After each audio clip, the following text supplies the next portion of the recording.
Season 2 of Final Space is upon us. I'm here to give you a refresher on everything that went down with Gary, Quinn, and the crew so that you're fully prepped for the dangerous missions that lie ahead.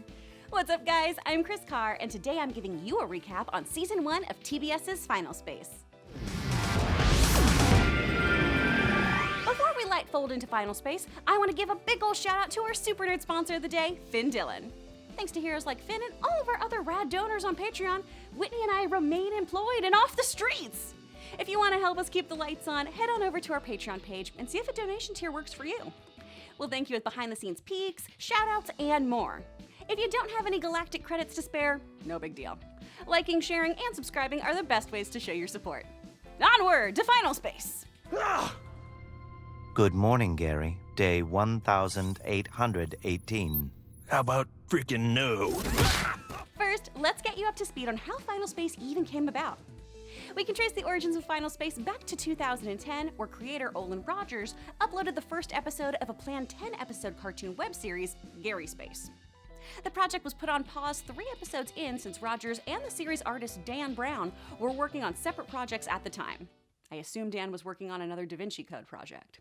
It's a joke that no one will get. Flash forward to 2016 when Rogers announced that his passion project was now called Final Space, and he posted the fresh pilot on his personal YouTube channel. Conan O'Brien saw it, loved it, and invited Rogers to pitch the series to TBS as a full series, and came on board as an executive producer. So follow your passion, guys. Do the work, make your art. Someone might find it and love it just as much as you do. Now on to the actual plot. Cards, Hank? You wanna play?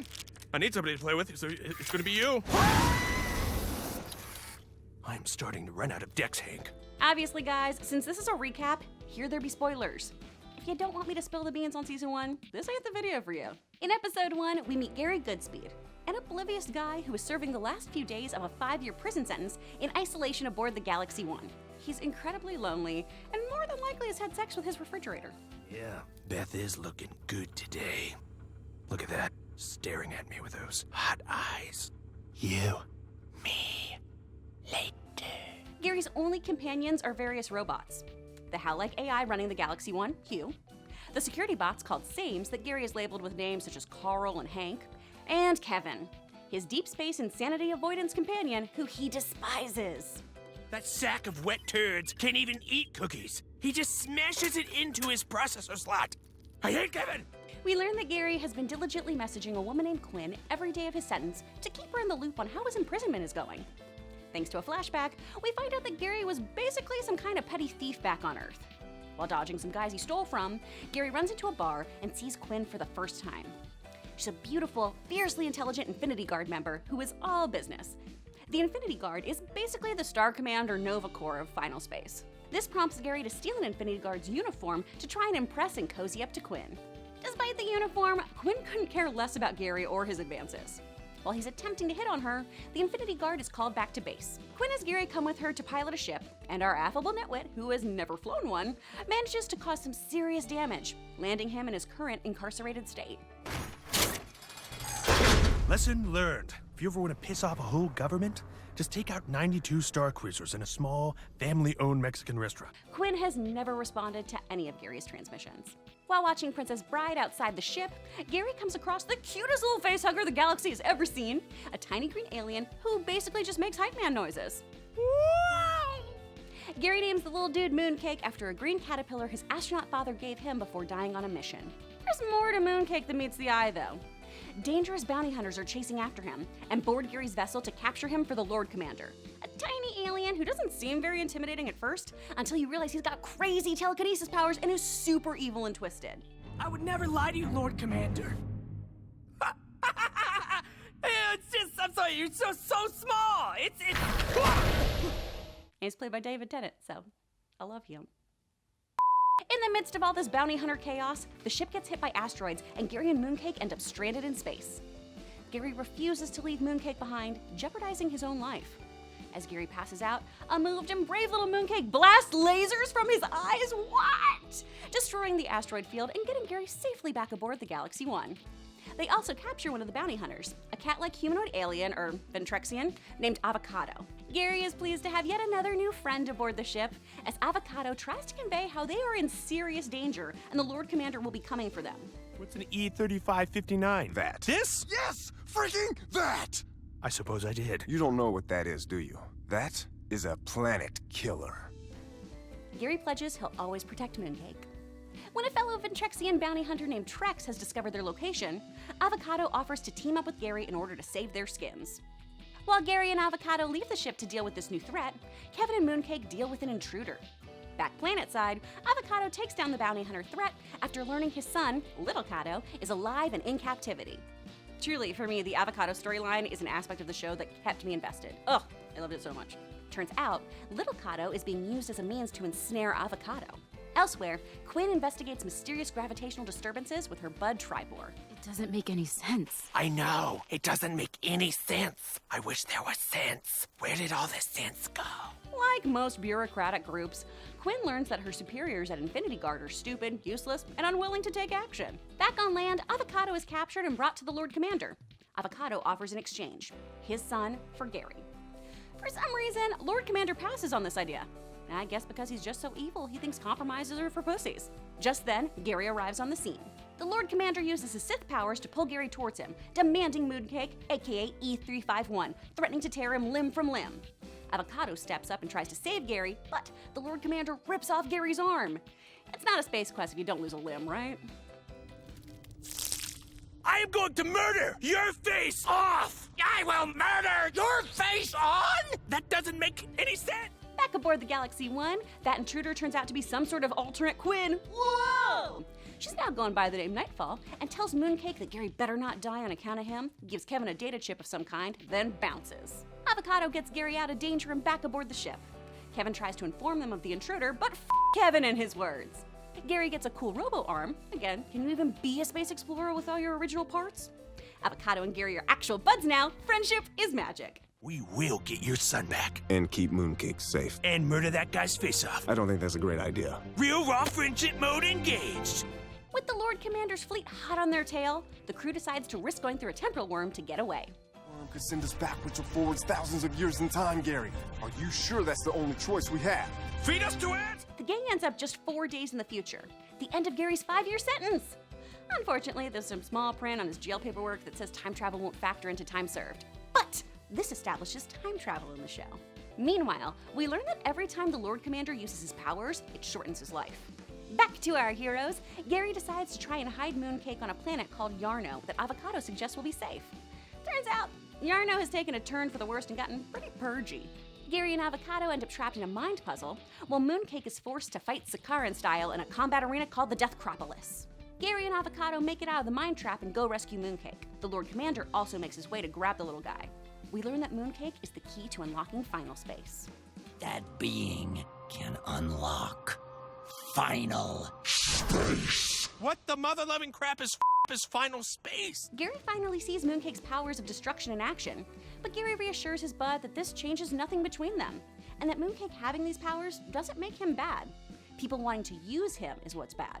Elsewhere, Quinn, once again attempting to get Infinity Guard to listen to her about something hinky going on in the universe, has to jettison out of a ship that's falling apart due to these weird space anomalies. Her distress signal is heard by Gary, who comes to her rescue. Now this seems great, right?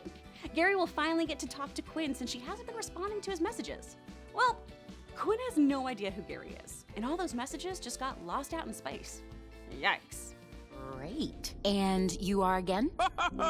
How I've missed your razor-sharp wit. No, seriously. I have no idea who you are. Really? The Galaxy 1 gets hacked by the Infinity Guard, and its power begins to drain. In order to keep the ship running, Gary has to harvest energy from a nearby dying star. While he's off doing that, the Infinity Guard takes over Hugh's programming and the same bots and has them attack the rest of the crew. They're trying to get to Quinn. Luckily, Kevin has that handy-dandy override chip from Nightfall, and he's able to get Hugh back online. Kevin did something right! Back at the dying star, the heat causes Gary to begin rewatching moments he had with his father, including his death. Mooncake flies Gary back to the Galaxy 1 before they both get caught in the supernova blast. Once safely back on board, Quinn finally remembers who Gary is. You're the guy who kept asking me for a drink, then blew up 92 Imperium cruisers in a small Mexican family restaurant. Yes! Yes! Yes! That's me! Quinn gets the password to the Infinity Guard network from Tribor so she can check out the massive fluctuations in space. It's causing a sort of black hole that could swallow up the Earth. Gary, still thinking he's in charge, crashes the ship on the planet that this fluctuation is coming from. While there, the team learns just how corrupt the Infinity Guard has become. They're working with the Lord Commander. Scribbling on a bar napkin allowed us to finally break through the quantum barriers and tear through this universe. So you see, this is all your work. Quinn learns that her work is how the Infinity Guard has been able to move forward with their dastardly plan. Quinn realizes that she can place her trust in Gary and Avocado. We're the good guys now. Okay, then. Us. Yeah. Us. Elsewhere, the Lord Commander is holding Little Cato captive, but it appears someone is going to help the little dude send a message to his father so Avocado, Gary, and co. can come rescue him. This, of course, turns out to be a trap to lure the crew to the Lord Commander so he can take Mooncake. The crew gets Little Cato's message. Quinn and Avocado fight about whether they should go save him or focus on the mission at hand. Gary, who pledged to save Little Cato, sides with Avocado. While stuck aboard the Galaxy 1, Q has Quinn watch Gary's recorded messages so that she can see what a big heart Gary has. Hey, Quinn, it's me, Gary. Day one. I should probably start by apologizing to you and, of course, the Sanchez family. We learn in this episode that the Lord Commander is such an evil that when Avocado worked for him, he demanded he and all the others working for him killed their firstborns. Obviously, Avocado didn't heed this order, hence Little Cato being taken from him. Avocado and Gary find Little Cato, who's been seriously messed up by the Lord Commander. Due to being mind-controlled, Little Cato fights his father as Lord Commander searches for Mooncake inside Gary's brain. Avocado is able to reach through to his son and break his trance. Gary breaks free of LC, and LC is attacked by Mooncake. The gang makes it back to the Galaxy 1, and it seems like all is well, until we realize a bomb was placed on Little Cato's back. Avocado grabs the bomb, tells Gary to look out for his kid, and sacrifices himself to save everyone.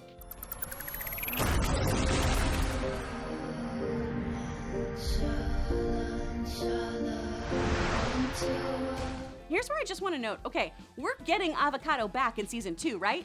Right? He's in the opening credits! Come on! Gary grapples with the loss of Avocado and what he'll do with his freedom in a few days. Little Cato refuses to speak to anyone, starts crawling around in the Galaxy 1's vents. Quinn suggests Gary go talk to Little Cato. Gary and Little Cato decide to go after the Lord Commander and avenge Avocado. And in the process, Gary finally cries and processes that his friend is dead. Avocado.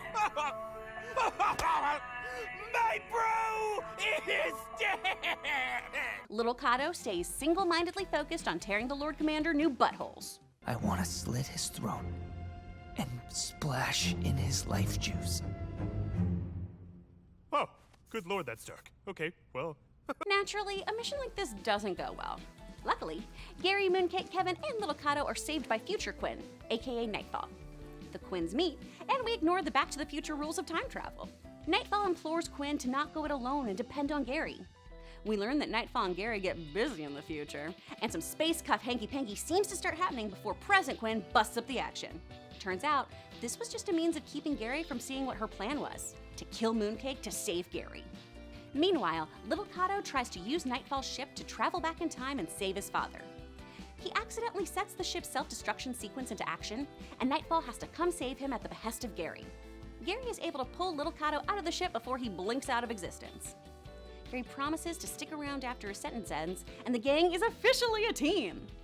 Nightfall agrees to give Mooncake another chance and not murder him. I need all of you. Then you just joined the Legion of Murdering something or another. I don't know, it's really long. Yeah, you did. I hope that's enough.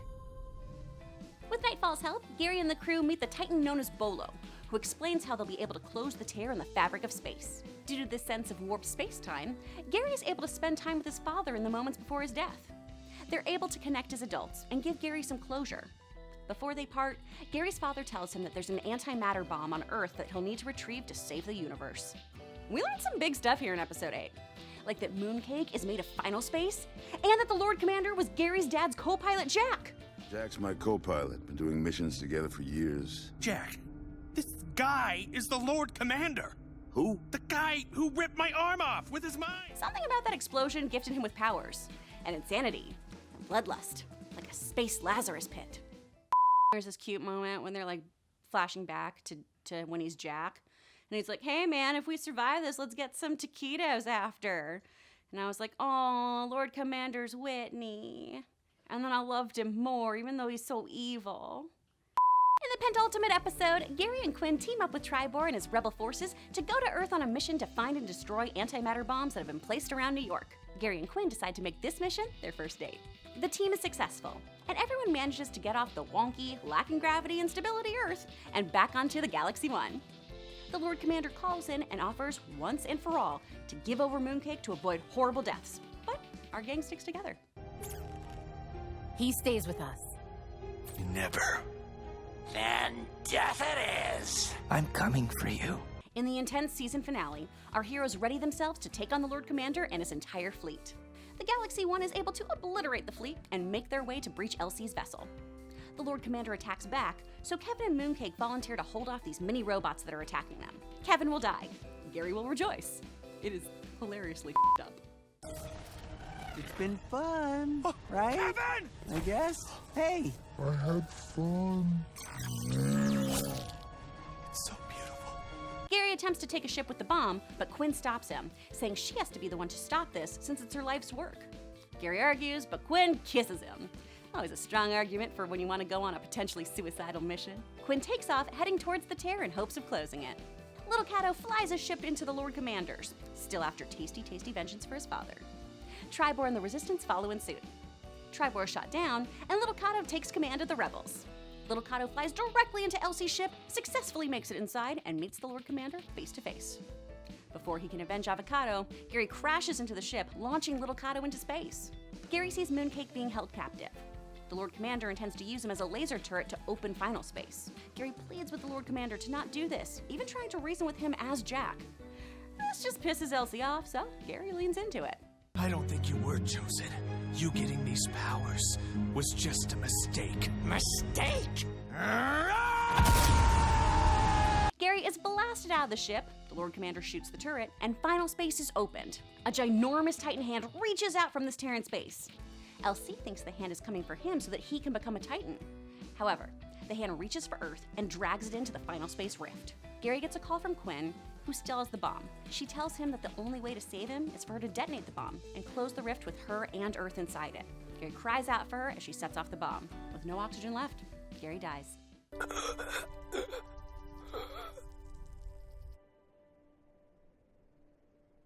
I'll miss you, friend.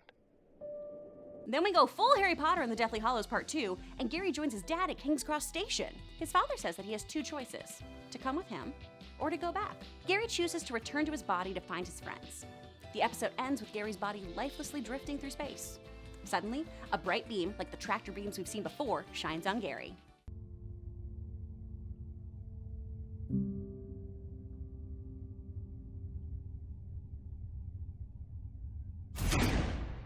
So damn, we leave on a real bleak cliffhanger. What do you think Season 2 will bring? Let me know in the comments below. For more recaps, deep dives, and lore, click to the left of my face or stream us on Roku or Plex. Once again, thanks to all of our sponsors on Patreon, and thank you for watching. See you, Space Cowboy.